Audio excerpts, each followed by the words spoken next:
நம்ம ஊரில் தான் வரலாறு காணாத அளவிற்கு மழை பெய்து வெள்ள நீர் ஏற்பட்டிருக்கு அப்படின்னு பார்த்தா நம்ம ஊர்லாம் என்னத்துக்கு துருக்கியில் இஸ்தான்புல்ல கிட்டத்தட்ட 130 கிலோமீட்டர் வேகத்தில் புயல் காற்று வீசி வருது. அதன் காரணமாக வீடுகள் மற்றும் ஹோட்டல்களோட மேற்கூரைகள் அப்படியே பறக்கிறத பார்க்க முடிஞ்சுச்சு. மரம் மற்றும் இரும்பு தகடுகளால் கட்டப்பட்ட கட்டிடங்கள் அப்படியே சாயறதையும் பார்க்க முடிஞ்சுச்சு. அந்த மாதிரியான காட்சிகள் இப்போ இணையதளத்தில் வைரல் ஆகிட்டு இருக்கு. அதை பார்க்கும்பொழுது நெஞ்சம் பதறுகிறது அப்படிதான் சொல்லியாகணும்.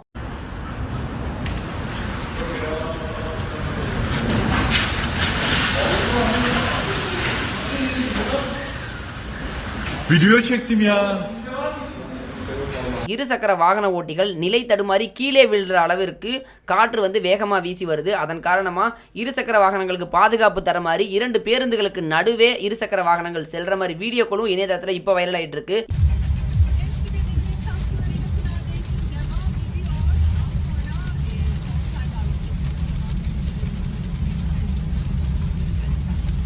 இந்த புயல் காற்றுனால 4 பேர் பலியாயிருக்காங்க. 19 பேர் மிக படுகாயமடைந்து மருத்துவமனையில் சிகிச்சை பெற்று வர்றாங்க. துருக்கியோட தற்போதைய நிலைமையான வீடியோக்கள் மற்றும் புகைப்படங்களை பார்க்கும் பொழுது நெஞ்சம் உண்மையா பதறுகிறது. துருக்கி இந்த புயல்ல இருந்து மீண்டு வரணும் அப்படின்னு கடவுள்கிட்ட நாமளும் பிரார்த்திப்போம்.